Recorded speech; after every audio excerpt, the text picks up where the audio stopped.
Hello, English learners, and welcome back to another episode of the English with Michael podcast.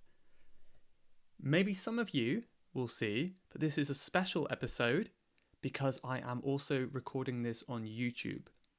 So if you are not already on YouTube and you want to see the video, you can head over to my YouTube channel at English with Michael, and then you can see the vocabulary on the screen and watch the subtitles while I talk. So if you're interested in that, there we go. I'm trying to get to 300 subscribers by the end of the year. So if you could help me with that, that would be great. But regardless of where you're watching this, thank you very much for coming back. Before we get started today, I want to thank Ahmed. I hope I'm pronouncing that correctly. So he left a review on iTunes from Saudi Arabia. And he said it's a really good podcast for improving your British accent and listening and getting used to the sound. So thank you very much to him. And yeah, if you want to leave a review, you can do so too. Or if you want to leave a question for me to answer on the podcast, you can also do that at ewmichael.com/podcast.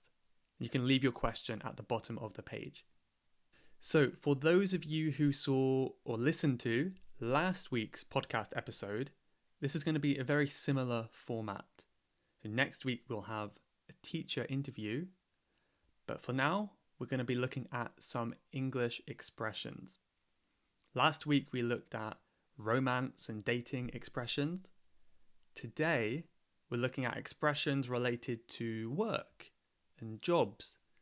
So if you have a job where you need to use English at work, or maybe you think you might in the future, this will be a good podcast to listen to. But even if you don't have a job that needs English, then these expressions are good for anything. I don't have any co-workers really, but I still use these expressions with my friends and anyone else I meet. So we have 8 idioms altogether, 8 expressions. And at the end, after I've told you what they mean, I'm going to try to summarize them in a story. And just like last time, I haven't prepared for the story, so it might be terrible. We'll see. Although there are 8 expressions altogether, 3 of them are going to be bonus content. So if you want that content, you have to sign up to my email list, and I will send you the bonus video there. And more information about that at the end of this episode. So let's get right into it with expression number 1. This is a really common one and might sound a bit confusing for many people, but this is in a nutshell. In a nutshell. This basically means to say lots of information, but in a very short sentence, a very few words, basically. I think it's a really, really old expression. It probably goes back 1,000 years or so from what I've heard. And yeah, it really just means everything you want to say is small enough to fit inside a nutshell. So for example, maybe you've had a very busy day at work and there's so many things that you've done and you have to explain what you've done to your boss. But if you told him everything, you would be there for hours. You've done so much today. You've had a really productive day. So you could say, rather than explaining everything, in a nutshell, I've had a productive day. It's such a short way to say what you've done, but you've summarized your whole day with productive. Or maybe you've just come back from a date with someone, a first date, and your friends want to know how it went. So they might ask you, how did it go? How was your date? You can simply reply, in a nutshell, I think it went well. I think we had a connection. Maybe there were some ups and some downs during the date, but overall, it was okay.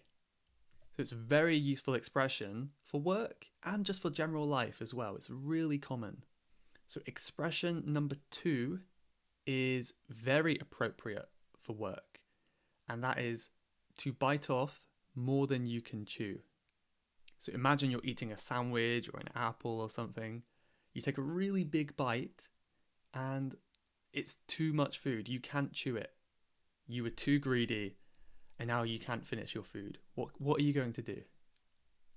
So this is basically a metaphor for work, and it really means when you start a job that is too big to finish. Maybe you feel very confident, you feel like you can complete the task, but in reality, you really can't. For example, here's a real example. At the moment, I'm working on a very big English course, or more like a compilation of many courses for you guys. It's a lot of fun, but I have so much work ahead of me. So I think I can do it, but on the other hand, there are parts of me that thinks, wow, I bit off way more than I could chew. It's such a big project. So think about any times when you have bitten off more than you could chew. The next expression, number 3, is to deal with something. So this is a phrasal verb, and this just means to fix or solve a problem. So of course we all have problems, especially at work. So maybe your boss could say to you, Michael, can you please deal with this problem? Can you solve this problem for me? You could reply, of course, boss, I'll deal with it. I will fix the problem. So as many of you will be able to tell, I'm not at my home at the moment. I'm away from home, and I've had to deal with many, many insects. So in this room where I am now, there have been spiders and moths and all sorts of bugs. It's been horrible. But I've had to deal with these insects. I've had to fix the problem, and I kindly let them outside. Expression number 4 is to think outside the box. To think outside the box. And this is a really, really useful one. So when you think outside the box, that means you're trying to do something in a way that is different than how it's normally done. Maybe you're solving the problem in a creative way or a unique way that no one has thought of before. I have a very specific example for you. So one of my favorite TV series is called Vikings. And these are about the Scandinavian warriors from the 9th and 10th century. So I believe there was one episode where they were trying to invade France, I think it was, but they didn't want to be caught. They didn't want to go down the river in their boats because then they would be seen by the French.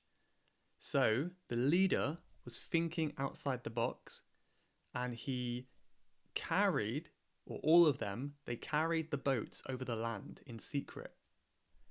And of course it's a lot of work, but he was thinking outside the box. He was thinking of a creative way to solve his problem. Maybe you haven't done anything that crazy before, but see if you can think of any ways where you have thought outside the box before, at your work, in your studies, anything like that. We're going to look at one more today, and after that, you will be able to find a bonus video on my email list. So the last expression for today is downtime. Downtime. So we've got the word down and time. They come together in one word. And this just means time when you're free, when you don't really have much work or any work to be doing. So I'm usually very, very busy. But in my downtime, I like to play video games or go for a walk or something like that.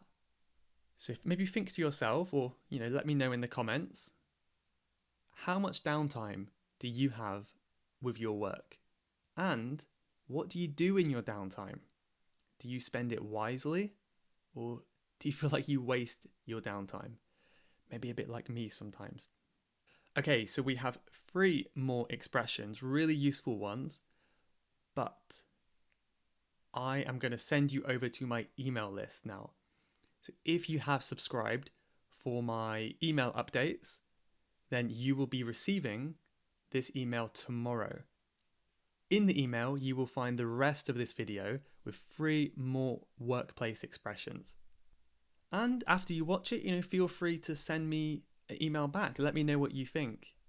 If you haven't joined my email list, you can do so in the show notes for the podcast or the description of the YouTube video, wherever you're watching this. So as promised, I'm going to try to summarize these 5 expressions in a story.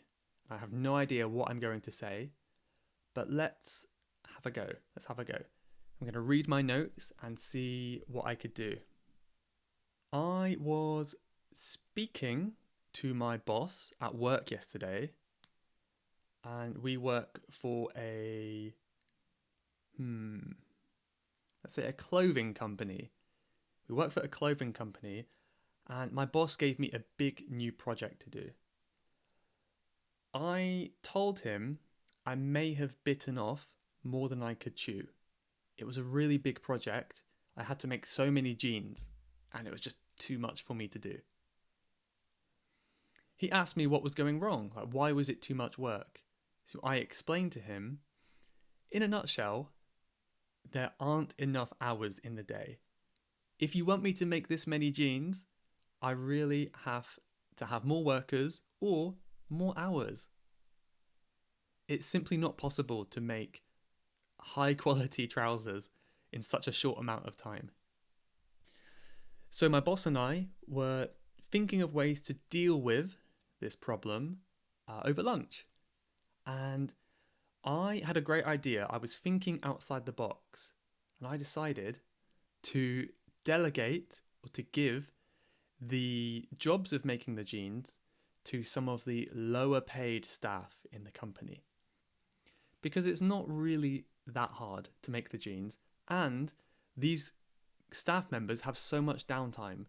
So I'm sure they would be more than happy to help out for a little bit of a pay rise. That's a very weird story. I don't know why I thought of jeans. I don't even have any jeans. But I guess it made sense. It wasn't the most exciting story, but I challenge you to write your own story. So head over to the comments of the podcast, the video, wherever you want, and write your own story. And of course, I'll be happy to correct any mistakes you might make as well. So that is everything for now. If you want to finish this video, remember, you can head over to my email list. But thank you very much for those of you who are staying around here. And I will see you for next week's episode. And as I said before, it's an interview with a fellow English teacher, so you do not want to miss it. See you then. Bye-bye.